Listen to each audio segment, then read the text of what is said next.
Hey everyone, and welcome to Ginger Prime. My name is Brian, and for returning subscribers, welcome back, Soul Nation. Really glad you're here. Time to dive in and talk about the state of the game for Outriders. This has been a video that I've been working on for a while. I've got my bullet points up here over on the side, so that way I try to hit every point about the game, both positive and negative for you guys, my relationship with it, my current progress with the game and the different classes, and just generally talk about just the game itself. I think there's a lot of good here, but it's kind of silly not to talk about the bad and the frustrations that people are having. If you go out to Reddit right now, I think Reddit is a really good viewpoint of the frustrations that everybody has. If you want to go read some negative posts, you can go find the Outriders subreddit and hopefully not ruin your day.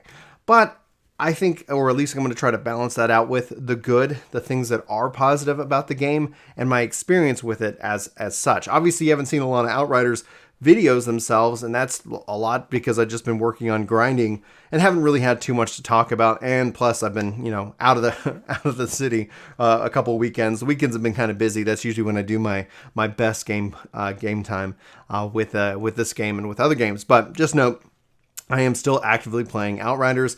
I continue to play it over the course of the last couple days. I have capped 2 characters, and I'm looking to start Trickster and then eventually finally finish off with Pyromancer. My ultimate goal is to have every character through the story and at level 30, and then that way I can start diving into more different varying builds as they make balance changes, as they do patches. Obviously, the game has launched in a pretty bad state. Like, talking about the server issues, connection issues. I responded in what I would definitely, from a development perspective, as I've been in those situations before, in varying really positive ways. I definitely respect that. But when one issue leads to another issue, I don't hold any ill will or judgment towards anybody who's frustrated by the state of the game. As players get more into the RNG infused endgame, there is a progression system there that allows you to get some actions, but when you're really trying to farm for that perfect drop, that perfect roll, that's where RNG can really start to kill you and really start to weigh you down. But I haven't got into that yet. I tend to kind of focus in on more predictable forms of progression. That's why I got Trickster. No, it's not Trickster. I got Technomancer. And then I've got Devastator, and those are the current at cap. I have to say right now, Technomancer, I keep wanting to go Trickster because I know that's what I'm leveling up next. But with my Technomancer, I really actually enjoy it far more than I enjoy Devastator. I enjoyed the Devastator leveling experience. I enjoy playing Devastator in certain ways. I haven't found that perfect build for me yet. You haven't seen that guide. I put out a starter Devastator build guide. And now I'm starting to play around with Technomancer.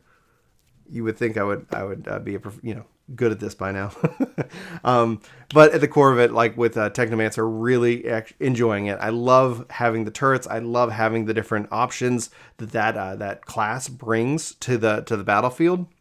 And I cannot wait to see how I feel after I level Trickster, got it right that time, and eventually Pyromancer, which when I looked at all the numbers every time I played, at least with my friends, Pyromancers are just crushing me in damage. And when I've switched over to Technomancer, I'm keeping up more with the damage as it relates to everybody in the party. So that definitely starts to feel a little bit better. And that kind of brings me to the things that I really wish Outriders did but doesn't do. And I haven't seen them talk about it. And I've been reading the notes. So maybe if they've talked about it, it's over my head. So I do apologize if this is something that they've said before. Loadouts, locking of weapons. I think those would be 2 quality of life features that would just make this game sing for me. The reason is that I get lazy when it comes down to it. I get lazy when it comes to the gear progression. Being that I'm not fully invested in that, if I was just focusing in on one class right now, I think it wouldn't be a problem because it's not that much effort to sit here and say, yep, I'm going to hold on to that piece of gear. But if I was able to lock those pieces of gear at a minimum, that would save me so much frustration because I could say, yep, that's the role I want.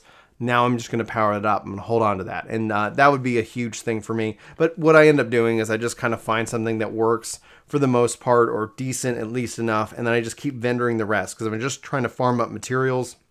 I'm trying to farm up scrap. I'm trying to farm up titanium. All of that I'm just trying to farm up. So ultimately I just kind of weigh in. I value that over just finding that perfect piece at the moment.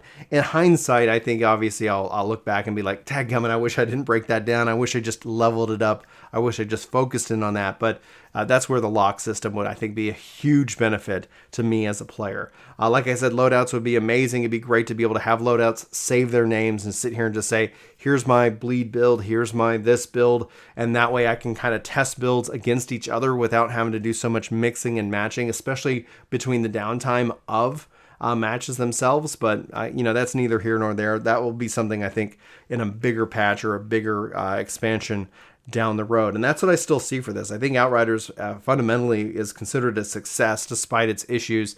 And as long as the devs can kind of get it into a really good solid state and people are interested, I'm betting we're going to see more content for the game drop over time. But we'll let you know here at the channel, because I continue to play in this game with friends, and I'll keep playing this game, I think, at least for the next couple of months before I either wait for new content to drop or we just move on to other games. Beyond those two quality of life features, one of the biggest frustrations that I actually have as a parent in this case is the lack of parental controls, no gore toggle. They have that in Gears 5, which I appreciate.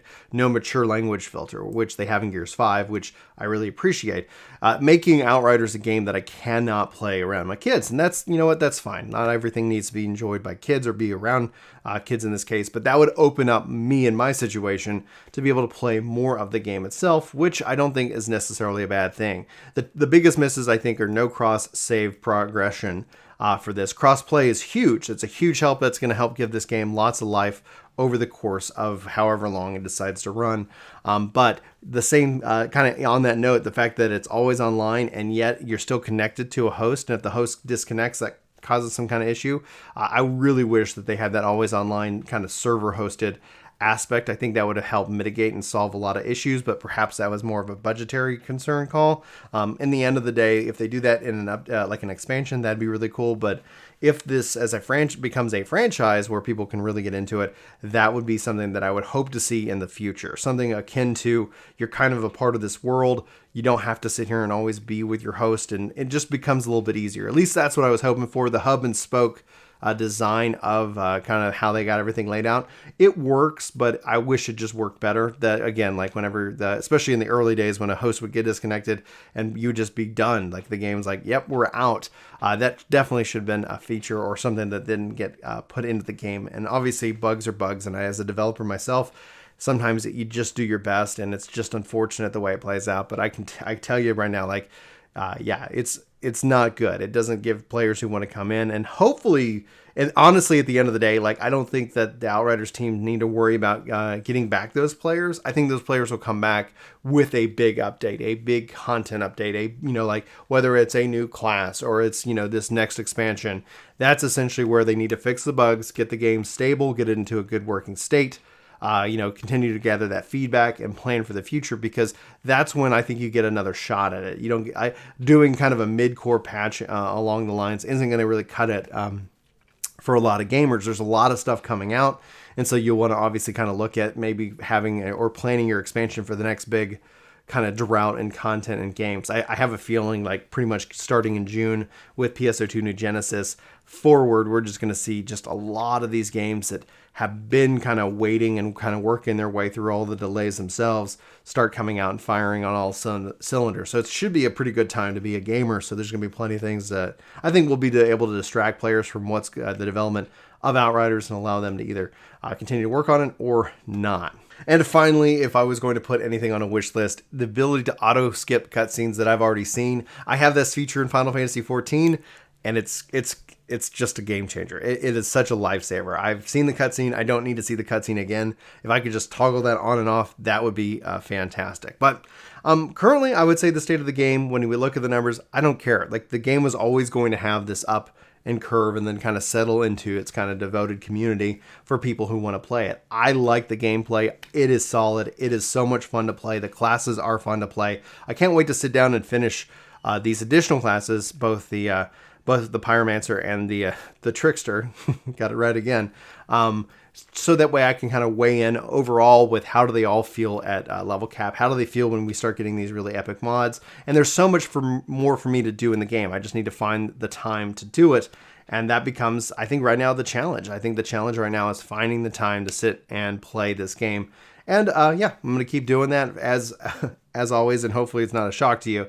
I'm a kind of an attrition guy. Like, I just continue to plug away. I'm not going to be first to the party, but I'll get there. Gonna get there someday, as the song likes to go. So I just kind of plug away at it, and I'm going to keep plugging away. And that's just what I'm going to do. If there's videos that you want to see me make about Outriders, or there's conversations or things like that I should weigh in, I'm going to bring it to you, as well as the news as it breaks, as I can, and I'm available. That's just what I like to do here at the channel. So hopefully you guys enjoyed this little coffee chat. Hopefully you are having fun with Outriders or other games that you're playing right now. You can always let me know what you're playing. But if you made it to this part of the video, you are a legend.